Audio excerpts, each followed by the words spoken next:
ಕಳೆದ ಶುಕ್ರವಾರ ಆಕಸ್ಮಿಕ ಬೆಂಕಿ ತಗುಲಿ ಕಾಡುಗೊಲ್ಲ ಸಮುದಾಯದ ಕುಟುಂಬದ ಗುಡಿಸಲು, ಬೈಕ್, ದವಸ ಧಾನ್ಯಗಳು, ಕುರಿಗಳು, ಟಿವಿ, ಬಟ್ಟೆ ಬರೆ, ಹಣ ಸೇರಿದಂತೆ ಸಂಪೂರ್ಣ ಬೆಂಕಿಗಾಹುತಿಯಾಗಿರುವ ಘಟನೆ ಶಿರಾ ತಾಲೂಕಿನ ಗೌಡಗೆರೆ ಹೋಬಳಿಯ ಬ್ರಹ್ಮಸಂದ್ರ ಗೊಲ್ಲರಹಟ್ಟಿಯಲ್ಲಿ ನಡೆದಿತ್ತು. ತನ್ನ ಆಪ್ತ ಸ್ನೇಹಿತನಿಂದ ಈ ಘಟನೆ ಮಾಹಿತಿ ಪಡೆದ ಸಮಾಜ ಸೇವಕ ಶಿವು ಚಂಗಾವರ ಭಾನುವಾರ ಶಿರಾ ತಾಲೂಕಿನ ಗೊಲ್ಲರಹಟ್ಟಿ ಗ್ರಾಮದಲ್ಲಿ ಆಕಸ್ಮಿಕ ಬೆಂಕಿ ತಗುಲಿ ಸಂಪೂರ್ಣ ಸುಟ್ಟು ಹೋಗಿದ್ದ ಅಕ್ಕಮ್ಮ ನಾಗಣ್ಣ ಎಂಬುವವರಿಗೆ ಸೇರಿದ ಗುಡಿಸಲು ಬಳಿ ತೆರಳಿ ನೊಂದ ಕುಟುಂಬಕ್ಕೆ ಸಾಂತ್ವನ ಹೇಳಿ ಜೀವನ ನಿರ್ವಹಣೆಗೆ ಬೇಕಿರುವ ದವಸ ಧಾನ್ಯ ಹಾಗೂ ಆರ್ಥಿಕ ಸಹಾಯ ಮಾಡಿ ಮಾನವೀಯತೆ ಮೆರೆದಿದ್ದಾರೆ ಶಿವು ಚಂಗಾವರ. ಬಳಿಕ ಮಾತನಾಡಿದ ಶಿವು ಚಂಗಾವರ, ರಾಜ್ಯ ಸರ್ಕಾರ ಈ ಕೂಡಲೇ ರಾಜ್ಯದಲ್ಲಿರುವ ಕಾಡುಗೊಲ್ಲರ ಸಮುದಾಯವನ್ನ ಗುರುತಿಸಿ ಅವರ ಕಷ್ಟಗಳಿಗೆ ಸ್ಪಂದಿಸಿ ಅಗತ್ಯ ಮೂಲಭೂತ ಸೌಕರ್ಯಗಳನ್ನು ಕಲ್ಪಿಸಬೇಕೆಂದು ಹೇಳಿದರು. ಈ ಸಂದರ್ಭದಲ್ಲಿ ಗ್ರಾಮದ ಪ್ರಮುಖರು, ಗ್ರಾಮ ಪಂಚಾಯಿತಿ ಸದಸ್ಯರು, ಹಿರಿಯರು ಉಪಸ್ಥಿತರಿದ್ದರು. ಇನ್ನು ಗ್ರಾಮದಲ್ಲಿ ಬಿದ್ದು ಹೋಗುವ ರೀತಿ ಮನೆ ಇರುವ ಕಾರಣ ರಪ್ಪದಲ್ಲಿ ಗುಡಿಸಲು ಹಾಕಿಕೊಂಡು ಇಲ್ಲಿಯೇ ಸಂಸಾರ ಮಾಡ್ತಿದ್ರು ಎನ್ನಲಾಗಿದ್ದು, ಗುಡಿಸಲುಗಳಿಗೆ ಆಕಸ್ಮಿಕ ಬೆಂಕಿ ತಗುಲಿರುವ ಕಾರಣ ಸಂಪೂರ್ಣ ಭಸ್ಮವಾಗಿದೆ. ಅಕ್ಕಮ್ಮ ಹಾಗೂ ನಾಗಣ್ಣ ಎಂಬುವವರ ಕುಟುಂಬ ಬೀದಿಗೆ ಬಿದ್ದಿದ್ದು, ಇನ್ನೂ ಹೆಚ್ಚಿನ ಆರ್ಥಿಕ ನೆರವಿಗೆ ಗ್ರಾಮಸ್ಥರು ಹಾಗೂ ಪ್ರಮುಖರು ಬರಬೇಕೆಂದು ಮಾಧ್ಯಮ ಮುಖೇನ ಮನವಿ ಮಾಡಿದ್ದಾರೆ. ಈ ವೇಳೆ ಗ್ರಾಮದ ಪ್ರಮುಖರು, ಗ್ರಾಮ ಪಂಚಾಯಿತಿ ಸದಸ್ಯರು, ಹಿರಿಯರು ಉಪಸ್ಥಿತರಿದ್ದರು. ಹೌದಾ? ಎಲ್ಲ ಇಟ್ಕೊಂಡು ಜನ ಎಲ್ಲ ಬಂದ್ರಲ್ಲ ನಾವು. ಎಷ್ಟು ಬೈಕು, ಒಂದು ಕುರಿ, ಆಮೇಲೆ ಎಲ್ಲ ಮನೆಗಳವೆಲ್ಲ ಸಾಮಾನು ಸುಟ್ಟೋಗವೆ. ಎಲ್ಲ ಕಾರ್ಯಕ್ರಮ ಇವೇ ಉಳಿದಿರೋದು. ಬೆಂಕಿ ಜಾಸ್ತಿ ಗಳ ಇತ್ತಲ್ಲ, ಕರಿಕೊಂಡು ಐತಲ್ಲ ಪಾತ್ರೆ. ಇದು ಬಂದು ಪೆಟ್ರೋಲ್, ಮಾಮೂಲಿ ಪೆಟ್ರೋಲ್ ಇರುತ್ತೆ ಇದರಲ್ಲಿ. ಮೇಲೆ ಎಲ್ಲ ಫುಲ್ ಎಲ್ಲ ಗರಿಗಳ ಎಲ್ಲ ಇರುತ್ತಲ್ಲ, ಎಲ್ಲ ಫುಲ್ ಎಲ್ಲ ಉದ್ದಾಗಿರುತ್ತೆ. ಆಗ ತೆಟ್ಟೆಲ್ಲ ಒಡವೆ ಬಿಡು ಇತ್ತ ಕಾಲೇಜಿನ ಇದ್ದು ಈ ಬಾನಕ್ಕೆ ಇಂಥ ಗಿಡಂಡ ಕಿತ್ತಿಡ್ಸ ಎಲ್ಲ ಹೊರಗೋಗಿ ಸಿಗ್ಲೇ ಇಲ್ಲ ಕೆತ್ತು. ಹಂಗೆ ಅನ್ಕೊಂಬಿಡು ಅಷ್ಟೇ. ಏನೋ ಯಾರ ಭಗವಂತ ಹೆಂಗ ಮಾಡ್ತಾನೆ, ಏನು ಹೆಂಗ ಸದ್ಯಕ್ಕೆ ಜೀವ ಉಳ್ಕೊಳೈತಲ್ಲ, ಅದೇ ಇಂಪಾರ್ಟೆಂಟ್ ಎಲ್ಲದಕ್ಕಿಂತ. ಹೊಚ್ಕೊಂತಲ್ಲ ಬಾಕ್ಲಿತ್ತಲ್ಲ ಸಾಲು. ಅದು ಮನೆ ಬಿದ್ದೋಗಿತ್ತದು. ಇಲ್ಲೇ ವಾಸ ಇದ್ರು ಕರ್ಕೊಂಬಂದಿದ್ವಿ ತವ್ರ ಮಂದಿ.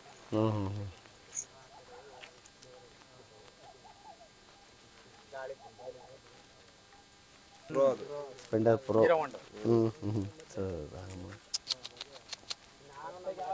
ಜೀವ ಹೆಂಗ ಜೀವ ಉಳ್ಕೊಂಡಿದ್ ಬಿಡ್ತಾಯಿ, ಹೋದ್ರು ಹೋಗ್ಲಿ, ಇದೇನು ಇಲ್ಲ ಸಂಪಾದನೆ.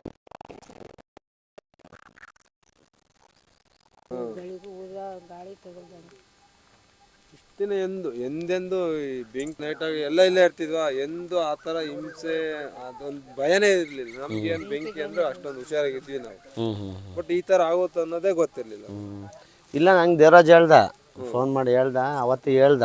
ಆಮೇಲೆ ಯುವಿಗೆ ಮತ್ತು ಕಂದಾಯ ಇಲಾಖೆಯವ್ರಿಗೆಲ್ಲ ಫೋನ್ ಮಾಡಿ, ವಿಡಿಯೋಗೆಲ್ಲ ಫೋನ್ ಮಾಡಿದೆ. ಬೆಳಿಗ್ಗೆ ಬಂದೋದ್ರಂತಲ್ಲ, ಬೆಳಿಗ್ಗೆ ಬಂದಿರೋ ಆರೇನು ಏನೋ ಬಂದಿದ್ರಂತಲ್ಲ ಬೆಳಿಗ್ಗೆ ಬಂದು. ಅದೇ ಅವರು ಹುಲ್ಲಿನ ವ್ಯವಸ್ಥೆನ ಅವ್ರು ಮೂಡ್ಲಪ್ಪರ ಕೊಡ್ತೀನಿ ಅಂದ್ರಂತೆ ಅಂತ ಹೇಳಿರು. ಆಮೇಲೆ ಅವರು ಸ್ವಲ್ಪ ಇದು ಮಾಡ್ತಾರೆ, ನಾವು ಇದು ಮಾಡ್ಕೊಂಡು. ಎಷ್ಟಿದೆ ದನ? 4 ಎರಡು ದಸನ. ದೇವರಾಜ ಫೋನ್ ಮಾಡಿ ಹೇಳ್ದ ಪಾಪ ಅವತ್ತೇನೆ ಹಿಂಗಾಗೈತೆ ಅಂತ. ಇಲ್ಲ ಸರ್, ಈಗ ಒಂದು ಅಂತ ಅಂದ್ಮೇಲೆ ಈಗ ಇಲ್ಲೂ ಒಂದಾಗಿರುತ್ತೆ, ಬೇರೆ ಕಡೆ ಒಂದಾಗಿರುತ್ತೆ. ಇಲ್ಲ ಹೇಳ್ದೆ ಅದನ್ನ ಹೇಳ್ದೆ. ಮಧ್ಯಾಹ್ನ ಅವ್ರಿಗೆ ಗೊತ್ತಿರ್ಲಿಲ್ಲ ಅಂತೆ. ಆಮೇಲೆ ಹಿಂಗಾಗೈತೆ ಬ್ರಹ್ಮಸಂದ್ರದ ಗೊಲ್ರಟ್ಟಿಯಾಗಿ ಹಿಂಗಾಗೈತೆ, ಫೈರ್ ಇಂಜಿನ್ ಹೋಗಿದ್ರೆ ನಾನು ಸ್ವಲ್ಪ ಕಾಪಾಡಾಗದ ಅಂತ. ಎಲ್ಲ ಹಾಳಾದ್ಮೇಲೆ ಹೋಗೋದ್ಕಿಂತ ಮುಂಚೆ ಇಲ್ಲ, ದೂರ ಇದ್ದಾಗ ಹಾಳಾದೇ ಆಗ್ತಾವಣ್ಣ. ನಮ್ಮೂರಲ್ಲೂ ಹಂಗೆ ಸುಟ್ಟಿತ್ತು, ಒಂದು ಗುಡ್ಲು ಸುಟ್ಟಿತ್ತು.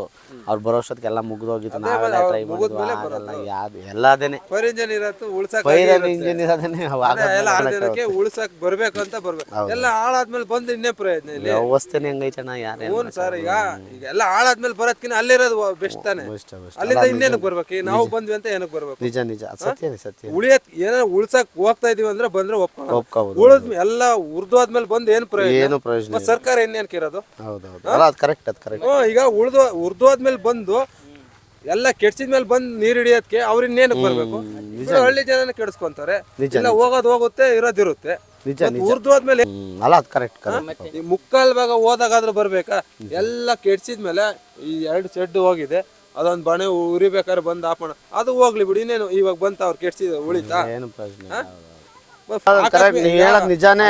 ಇಲ್ಲಿ ಬರೋದ್ರೊಳಗೆ ಏನ ನಾವು ಫೋನ್ ಮಾಡಿ 1 ಅವರ್ 2 ಅವರ್ ಆದ್ರೂ ಬರ್ಲಿಲ್ಲ ಅಂದ್ಮೇಲೆ ಎಲ್ಲ ಇನ್ನೇ ಪ್ರಯೋಜನ. ಮಾಡಿದ್ಮೇಲೆ ಈಗ ಸಿರಾಯಿಂದ ನಮ್ಗೆ ಸರ್ ಗಾಡಿಯಲ್ಲಿ ಹೋದ್ರು 1 ಗಂಟೆ ಬೇಕು. ಹೌದು ಅಟ್ಲೀಸ್ಟ್ ಅವ್ರಿಗೆ ಎಮರ್ಜೆನ್ಸಿ ಅಂತಂದು ಸಿಗ್ನಲ್ ಹಾಕೊಂಡ್ ಬಂದ್ರು 3/4 ಗಂಟೆ ಒಳಗೆ ಬರ್ಬೋದು.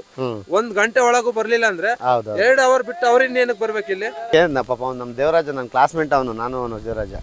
ಹಂಗಾಗಿ ಅವ್ನು ಫೋನ್ ಮಾಡ್ದ ಹಿಂಗೆ ಆಗೈತೆ ಕಣ ಅಂತ. ಅದಕ್ಕೆ ನಾನು ಬಂದೆ, ಭಾನುವಾರ ಅಲ್ಲ ಅಂತ ಇವತ್ತು. ನೆನ್ನೆನೇ ಬರ್ಬೇಕಾಯ್ತು ನಾನು.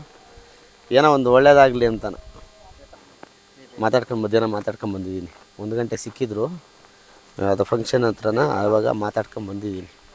ಅವರಿಗೆಲ್ಲ ತೋರಿಸಿ ಎಲ್ಲ ಫೋಟೋ ಎಲ್ಲ ಹಾಕಿದ್ದು ದೇವರಾಜ ಎಲ್ಲ ತೋರಿಸ್ಬಿಟ್ಟು. ದೇವರ ಮರೆ ಸ್ವಾಮಿ ನೀನು ಹಾಂ ಗುರು ನೀನು ಹೆಂಗೆ ಗುರು ನೀನು ಬಾ ರಮ್ಮಿ ಬಾ ದೇವರಾಜ. ಬರ್ರಿ ಗೌಡ್ರೆ.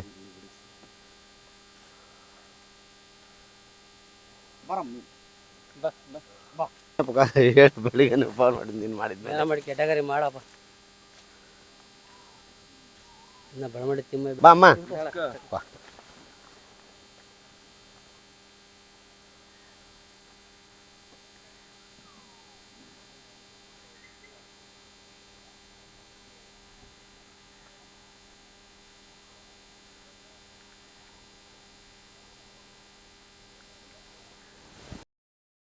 ಇಂದು ಶಿರಾ ತಾಲೂಕಿನ ಗೌಡಗೆರೆ ಹೋಬಳಿಯ ಬ್ರಹ್ಮಸಂದ್ರ ಗೊಲ್ರಟ್ಟಿಯಲ್ಲಿ ಇಂದು ಒಂದು ಗುಡ್ಲಿಗೆ ಬೆಂಕಿ ಬಿದ್ದು, ಆಕಸ್ಮಿಕವಾಗಿ ಬೆಂಕಿ ಬಿದ್ದು, ಮತ್ತು ಹುಲ್ಲಿನ ಬಣವೆ ಮತ್ತು ಗುಡ್ಲು ಮತ್ತು ಬೈಕು ಮತ್ತು ಒಂದು ಕುರಿ ಹೀಗೆ ತುಂಬ ಹಾನಿಯಾಗಿದೆ. ಅವ್ರು ಮತ್ತು ದುಡ್ಡು ಎಲ್ಲ ಒಡವೆ ಎಲ್ಲ ಇತ್ತಂತೆ.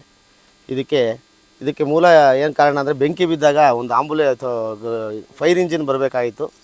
ಫೈರ್ ಇಂಜನ್ನು ತಡವಾಗಿ ಬಂದಿದ್ದರಿಂದ ಈ ಅನಾಹುತ ಜಾಸ್ತಿಯಾಗಿ ಎಲ್ಲ ಸುಟ್ಟೋಗಿದೆ.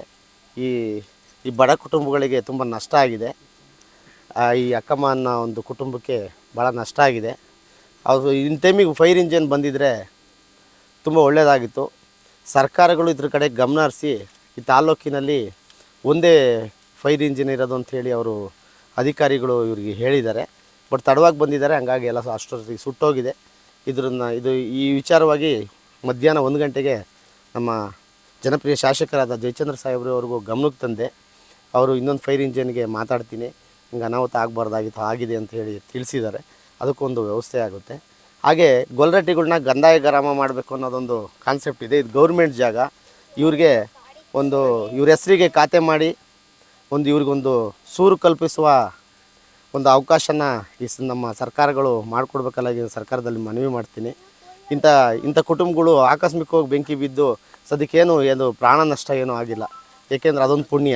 ಅವ್ರಿಗೇನನ್ನ ತೊಂದರೆ ಆಗಿದ್ದರೆ ಅದಕ್ಕೆ ಯಾರು ಹೊಣೆ ಆಗಬೇಕಾಗಿತ್ತು. ಈಗ ಆಕಸ್ಮಿಕ ಬೆಂಕಿ ಬಿದ್ದು ಸುಟ್ಟೋಗಿದೆ. ಅವ್ರಿಗೆ ಅಟ್ಲೀಸ್ಟು ಫೈರ್ ಇಂಜಿನ್ ಬಂದರೆ ಒಂದು ಸ್ವಲ್ಪ ಸೇವ್ ಆಗೋದೇನೋ ಅನ್ನಿಸ್ತೈತೆ. ಇದ್ರ ಬಗ್ಗೆ ನಾನು ಶಾಸಕರ ಗಮನಕ್ಕೆ ತಂದಿದ್ದೀನಿ. ಹಾಗೂ ಕಂದಾಯ ಇಲಾಖೆ ಮತ್ತು ಪಂಚಾಯತಿ ಅಧಿಕಾರಿಗಳಿಗೂ ತಿಳಿಸಿದ್ದೇನೆ. ಅವರು ಬೆಳಿಗ್ಗೆನ ಬಂದು ಹೋದ್ರಂತೆ ಪಂಚಾಯತಿ ಅಧಿಕಾರಿಗಳು, ಮತ್ತು ಕಂದಾಯ ಇಲಾಖೆಯವರು ಬೆಳಿಗ್ಗೆ ಬಂದೋಗಿ ರಿಪೋರ್ಟ್ ತೊಗೊಂಡಿದ್ದಾರೆ, ರಿಪೋರ್ಟ್ ನೋಡಿದ್ದಾರೆ.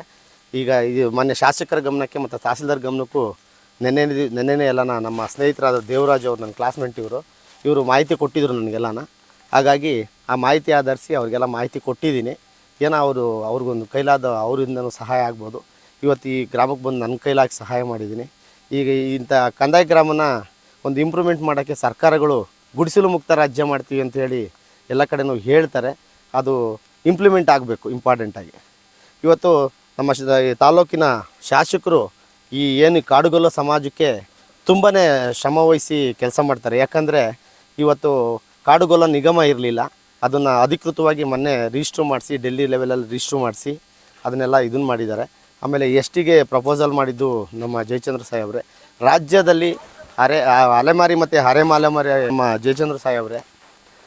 ಹೀಗಾಗಿ ಅವರು ಈ ಸಮಾಜದ ಬಗ್ಗೆ ಭಾಳ ದೊಡ್ಡದಾದ ಅಪಾರವಾದಂಥ ಒಂದು ಗೌರವ ಇಟ್ಕೊಂಡಿದ್ದಾರೆ. ಅವರಿಗೆ ಗೌರವಪೂರ್ವಕವಾಗಿ ಅವ್ರನ್ನ ನಡೆಸ್ಕೊಳ್ತಾ ಇದ್ದಾರೆ.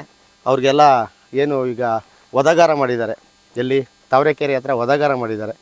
ಕುರಿ ಸತ್ರ 5,000 ರೂಪಾಯಿ ಪರಿಹಾರದ್ದು ಅವರೇ ಸಿದ್ದರಾಮಯ್ಯ ಗೌರ್ಮೆಂಟ್ 2013 ಗೌರ್ಮೆಂಟಲ್ಲಿ ಅವರೇ ಮಾಡಿದ್ದು. ಇದ್ರ ಬಗ್ಗೆ ಅವ್ರಿಗೆ ಭಾಳ ಆಸಕ್ತಿ ಇದೆ. ಈ ಕಾಡುಗೊಲ್ಲು ಸಮಾಜದ ಬಗ್ಗೆ ನಮ್ಮ ಜನಪ್ರಿಯ ಶಾಸಕರಾದಂಥ ಜಯಚಂದ್ರ ಸಾಹೇಬರಿಗೆ ಬಹಳ ಆಸಕ್ತಿ ಇದೆ. ಈ ಸರ್ಕಾರಗಳು ಇಂಥ ಗಮನ ಹರಿಸಿ ಇವ್ರಿಗೇನೋ ಒಂದು ಹೆಲ್ಪ್ ಆಗೋ ರೀತಿಯಲ್ಲಿ ಆಗಲೆಂದು ಸರ್ಕಾರದಲ್ಲಿ ಬೇಡ್ಕೊಳ್ತೀನಿ. ದಯವಿಟ್ಟು ಇಂಥ ಬಡ ಕುಟುಂಬಗಳಿಗಿಂತ ಆಗುವ ಅನಾಹುತವನ್ನು ತಪ್ಪಿಸೋಕ್ಕೆ ಒಂದು ಕಾಯಕಲ್ಪ ಕಲಿಸ್ಬೇಕಾಗಿ ತಮ್ಮಲ್ಲಿ ಬೇಡಿಕೊಳ್ಳುತ್ತೇನೆ. ನಮಸ್ಕಾರ.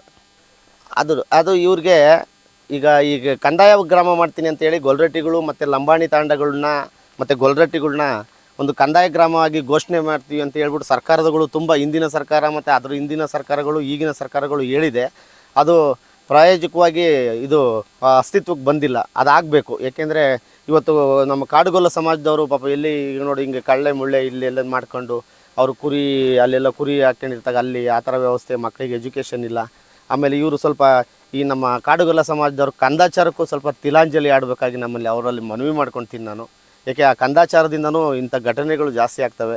ಹೊರಗಡೆ ಬಂದು ಹೆಣ್ಮಕ್ಳನ್ನ ಡೆಲಿವರಿ ಆದವ್ರನ್ನ ತೊಗೊಂಡು ಬಂದು ಹೊರಗಡೆ ಗುಡಿಸ್ಲಾಕಿ ಇಡೋದು ಇದು ಸ್ವಲ್ಪ ಯಾಕೆ ಕಂದಾಚಾರದ ವಿರುದ್ಧ ಅನಿಸ್ತೈತೆ. ಇದು ಕಂದಾಚಾರ ಬಿಡಬೇಕು ದಯವಿಟ್ಟು ಅವರು. ಈಗೇನಾದರೂ ತೊಂದರೆ ಇಂಥ ಮಾನಹಾನಿಗಳು ಆದಾಗ ಭಾಳ ನೋವಾಗುತ್ತೆ ನೋಡೋಕೆ ಅದನ್ನು. ಇಲ್ಲಿ ಮೊನ್ನೆ ಕಳ್ಳಂಬೆಳ ಹೋಬಳಿನಲ್ಲೂ ಈ ಥರ ಒಂದು ಘಟನೆ ಆಗಿದೆ. ಅಲ್ಲೂ ಕುರಿಗಳೆಲ್ಲ ಸತ್ತೋಗಿದ್ವು. ಈ ಥರ ಎಲ್ಲ ಘಟನೆಗಳು ನಡೀತಿರ್ತವೆ. ಆದಷ್ಟು ಬೇಗ ಸರ್ಕಾರಗಳು ಈ ನಮ್ಮ ಕಾಡುಗೊಲ್ಲ ಸಮಾಜಕ್ಕೆ ಇವ್ರಿಗೆ ಈ ಒಂದು ಕಾಯಕಲ್ಪ ಕಲ್ಪಿಸಬೇಕಾಗಿ ಸರ್ಕಾರಗಳಲ್ಲಿ ಮನವಿ ಮಾಡ್ತೇವೆ.